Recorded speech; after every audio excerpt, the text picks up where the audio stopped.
स्वागत है आप सभी का मेरे YouTube channel stock market helper में। तो आज हम बात करने वाले हैं रेल विकास निगम लिमिटेड के बारे में।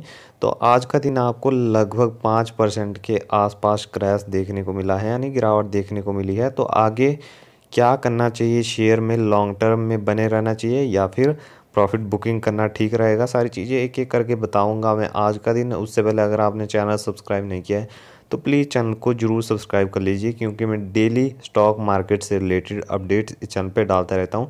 आप सभी को अपडेट्स बताता रहता हूँ। तो देखा जाए तो कंपनी में आप देखोगे तो सुबह खुलते ही, मार्केट खुलते ही एक बड़ी गिरावट देखने को मिली, यानी नेट सेलर्स का प्रेशर देखने को मिला। लगातार शेयर ऊपर आया, एक टाइम रिकवर करने की कोशिश की 10 बजे के आसपास, लेकिन सस्टेन नहीं कर पाया ऊपर के लेवल्स पे। तो देख सकते हो तो पूरी गिरावट हमें लगभग 12 बजे के आसपास देखने को मिली। उसके बाद देखोगे आप तो शेयर में बिल्कुल भी ट्रेडिंग नहीं हो रही थी, ना ही बाइंग हो रही थी, ना ही सेलिंग हो रही थी। तो देखा जाए, बात करते हैं देखिए 5 दिन की। अब देखिए ज़रा 5 दिन वालों के लिए कितने बेहतरीन रिटर्न है, सीधे 10% के रिटर्न 5 दिनों में, बहुत ही बड़े रिटर्न दे दिए। 10 दिनों में देखिए कितना भाग गया स्टॉक, लगभग 10 से 11% के आसपास। यानी देखिए इससे अच्छे रिटर्न्स और कहाँ मिलेंगे आपको। 5 दिन में 10% आपको पता है, अगर पैसा एफडी में भी होता तो 1 साल में 5% बनता है, यहाँ 5 दिन में 10% से ज़्यादा बन रहा है।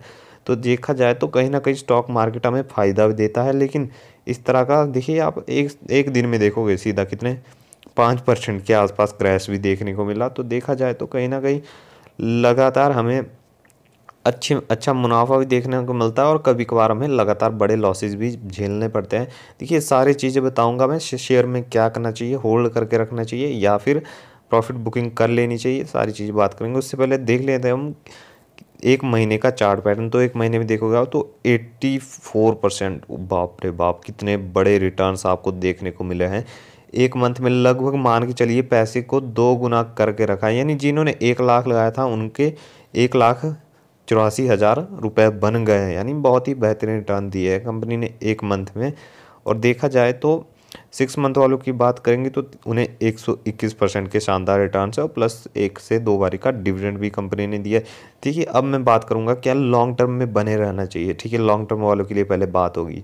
तो देखा जाए अगर आपका विजन सिर्फ रिटर्न्स लेने हैं और आपने नीचे के लेवल्स पे यानी 30-31 के लेवल्स पे बाय किया है और आपको रिटर्न्स अब लग रहे हैं, अब आप जाना चाहते हो, तो एक बार ज़रा ये चीज़ देख लीजिए जाने से पहले।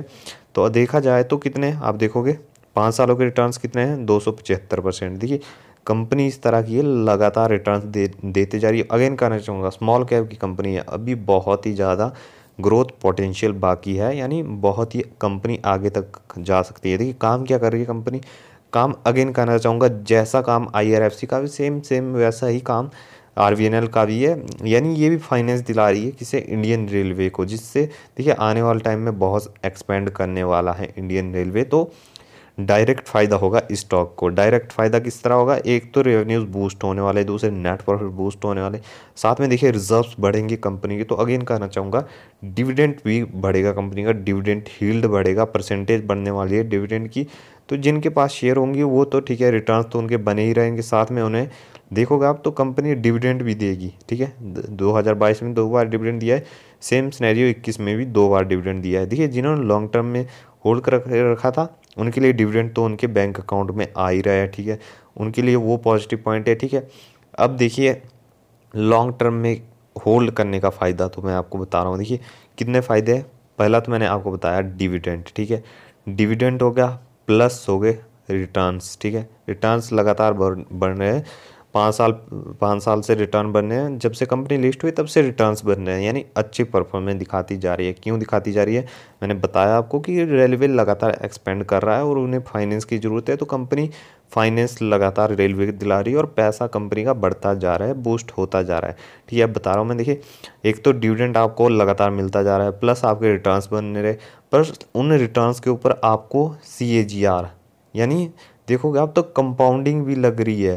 तो देखिए ये 3 चीज़ें ना आपकी बहुत बड़ी वेल्थ क्रिएट करने वाली है। अगर आपने नीचे के लेवल्स पे ख़रीदा है तो मेरे हिसाब से तो आपको लॉन्ग टर्म के लिए होल्ड करके चलना चाहिए। देखिए ये आपका फैसला है, होल्ड करने का, ना करने का, सेल करने का, बाय करने का, ये आपका फैसला है। आप अपनी रिसर्च करिए, मैं तो आपको सिर्फ नॉलेज दे सकता हूँ, ठीक है। मेरे हिसाब से जो मैं आप जिस हिसाब से देखिए विजन है, आने वाले 5 सालों में भी कंपनी का रेवेन्यू बूस्ट हो रहा है, यानी रेवेन्यू बढ़ेगा, 10 सालों में भी बढ़ेगा, 20 सालों में भी बढ़ने ही वाला है। घटने का तो मतलब ही नहीं बनता, कहीं कंपनी के रेवेन्यूज घटेंगे नहीं, बढ़ेंगे ही बढ़ेंगे, जिससे देखिए डायरेक्ट इम्पैक्ट होगा शेयर प्राइस।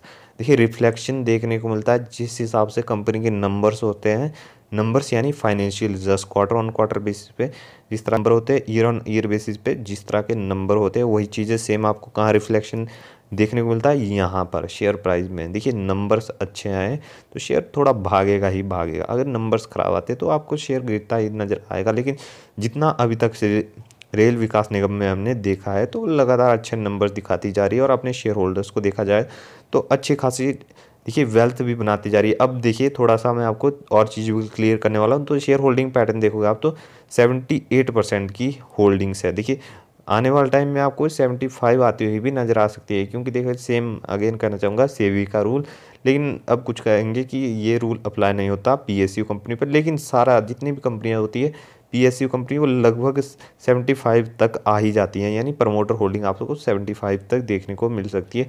अब कुछ कहेंगे कि 78 है तो डरने की बात है, नहीं बिल्कुल भी नहीं। देखिए मैं आपको बताना चाहता हूँ, देखा जाए तो शेयर होल्डिंग पैटर्न दिखाऊंगा मैं आपको, उसके बाद बाकी चीज़ों के बारे में बात करेंगे। तो देखोगे आप तो देखिए सितंबर 2020 में कितनी होल्डिंग्स थी प्रमोटर की, 87%। और देखिए दिसंबर में जब होल्डिंग्स कम की कंपनी ने, देखो आप दिसंबर में होल्डिंग्स कम की तो किसने खरीदा सारा, तो देखोगे आप तो सीधा किसके पास, डीआईज के पास और थोड़ा सा पब्लिक के पास। अगर ये सारा स्टेक पब्लिक के पास आया होता तो बड़ा क्रैश देखने को मिलता, लेकिन नहीं, कंपनी की जो मैनेजमेंट है उसने स्मार्ट डिसीजन लिया, कंपनी की जो ओनर है प्रमोटर है उन्होंने बहुत स्मार्ट डिसीजन लिया, ठीक है। ब्लॉक डील के जरिए ये सारा स्टेक किसको दिया दिया गया, डीआईज को, जो कि पॉजिटिव पॉइंट है। देखिए मैनेजमेंट बहुत ही ज़्यादा स्ट्रांग है कंपनी का, और कंपनी आने वाले टाइम में अच्छे रिटर्न्स दे सकती है आपको। देखिए अब कहेंगे फ्रेश बायर्स के लिए भी मैं कहना चाहूँगा, देखिए अभी आपको थोड़ा रुकना है, ठीक है। जब स्टॉक देखिए अभी कहाँ है, स्टॉक बहुत ही ऊपर के लेवल पे है, देखिए अभी प्रॉफिट बुकिंग करता हुआ नीचे आने वाला है कुछ दिन में स्टॉक, तो टिके रहे। जब नीचे के दामों पे आए तो आप थोड़ा बहुत उठा सकते हो, लेकिन अपने हिसाब से, ठीक है, किसी के कहने पर नहीं, अपनी रिसर्च करें उसके बाद, ठीक है। स्टॉक मार्केट रिस्की है, अगेन कहना चाहूँगा। देखिए जिस हिसाब से रैली बनी है, ठीक है, अब रैली के बाद हमें क्या चीज़ देखने वाली, प्रॉफिट बुकिंग, जो कि आज का दिन आपने देख ली, ठीक है। प्रॉफिट बुकिंग आती हुई भी हमें नज़र आ रही है, तो देखोगे आप तो आज कितने परसेंट, लगभग 5% का क्रैश भी देखने को मिला। देखिए इससे कोई फ़र्क नहीं पड़ता, फंडामेंटल स्ट्रॉन्ग है कंपनी के। तो देखिए शॉर्ट टर्म में कुछ भी होगा, ठीक है, शॉर्ट टर्म में प्लस माइनस की चीज़ें चलती रहती हैं, लेकिन लॉन्ग टर्म में पता है जब तक कंपनी के रेवेन्यूज़ बढ़ते रहे हैं, बूस्ट हो रहे चीज़ें, ठीक है, काम बढ़ता जा रहा है, तो क्या दिक्कत है आपको, मेरे हिसाब से तो कोई दिक्कत होनी ही नहीं चाहिए, ठीक है। 31 रुपये पर भी था कभी कभी, देखोगे आप 31 रुपये पर भी था, उससे पहले देखा होगा तो कभी 16 रुपये पर भी था, ठीक है। स्टॉक तो ख़त्म नहीं हुआ, आज भी रैली है ना। आप देखिए 1900 वालों के लिए देखोगे आप, जिन्होंने 19 पे खरीदा था उनके 31 पे बहुत भयंकर रिटर्न्स हो गए। जिन्होंने प्रॉफिट बुकिंग करी थी, जो बाहर निकल गए थे 31 पे, वो आज पछता रहे हैं। 70 देखो आप 80 रुपीज़ के आसपास शेयर चला गया था, तो अब वो पछता रहे हैं। अब देखिए अब कुछ ने 30 के लेवल्स पे ख़रीदा हुआ, अब उनके दिमाग में क्या है कि प्रॉफिट बुकिंग कर लेते हैं, लेकिन कल को 100 प्लस जाएगा, ठीक है, 100 प्लस जाएगा, प्लस 4 बार डिविडेंड देने लग जाएगा शेयर साल में, तो उनको वहाँ पर दिक्कत हो जाएगी कि यार गलत कर दिया। लेकिन अगेन कहना चाहूँगा, ये कोई बाइंग या सेलिंग रिकमेंडेशन नहीं है, ये सिर्फ नॉलेज के लिए वीडियो है, इसके आधार पे आपको कोई बाइंग सेलिंग नहीं करनी है, ठीक है। मैं आपको सिर्फ नॉलेज दे रहा हूँ। देखिए लॉन्ग टर्म में विज़न किस तरह होना चाहिए, देखिए शॉर्ट टर्म में ट्रेडिंग वालों के लिए क्या है, ठीक है, शॉर्ट टर्म में कितने 2-4%, 5-10% ले जाओगे शॉर्टिंग करके, यहाँ कितना ले गए, ठीक है, 5% कोई ले गया होगा आज, ठीक है, कल वो गवा देगा अपना 5% में। देखिए ट्रेडिंग में इतना ज़्यादा कुछ आपको वेल्थ बनने वाली नहीं है, जो आप देखते हो प्रॉफिटेबल ट्रेडर्स, ठीक है, प्रॉफिटेबल ट्रेडर्स भी होते हैं, लेकिन वेल्थ तो हमेशा, बड़ा पैसा तो हमेशा लॉन्ग टर्म में ही बनता है। आपने कौन सा देख लिया जो, देखिए अब शॉर्ट टर्म ट्रेडर्स कौन सा है जो बहुत बड़ा पैसा कमा के बैठा हुआ करोड़ों अरबे। लॉन्ग टर्म इन्वेस्टर देखोगे तो आप वॉरेन बफेट जैसे बड़े बड़े इन्वेस्टर भी देख सकते हो। तो एक बात तो क्लियर हो ही जाती है कि लॉन्ग टर्म में विजन हमेशा रहना चाहिए। देखिए अगेन कहना चाहूँगा, फंडामेंटली स्ट्रॉन्ग शेयर है उसमें ही लॉन्ग टर्म में विजन होना चाहिए। कोई बेकार घटिया पैनी स्टॉक देख के उसमें लॉन्ग टर्म विजन कभी भी नहीं बनाना है। अगेन कहना चाहूँगा, देखिए 84% के रिटर्न्स कभी 19 रुपये पर था, आज कहाँ पे 74 पे देखने को मिल रहा है। देखा जाए तो कहीं ना कहीं कंपनी में दम दिखाई दे रहा है, तभी कंपनी इतने अच्छे रिटर्न्स देती जा रही है अपने शेयर होल्डर्स को। अगर कंपनी में दम नहीं होता, ठीक है, तो कंपनी आप देख नीचे भी गिर सकती थी, पेनी स्टॉक भी तो बन सकती थी, लेकिन नहीं, कंपनी लगातार ऊपर जा रही है। तो कहीं ना कहीं देखा जाए तो हमें डिविडेंड्स का फ़ायदा, देखिए कहना चाहूँगा, जो यहाँ पे हमें ज़्यादातर डिविडेंड्स मिलते हैं, जो पीएसयू स्टॉक्स होते हैं वहाँ पे डिविडेंड ही मिलते हैं। लेकिन ये अकेला स्टॉक ऐसा है कि जो डिविडेंड भी दे रहा है और प्लस बहुत ही बेहतरीन रिटर्न्स भी दे रहा है। देखिए सबसे बेस्ट स्टॉक है मेरे हिसाब से पीएसयू, यानी गवर्नमेंट स्टॉक है।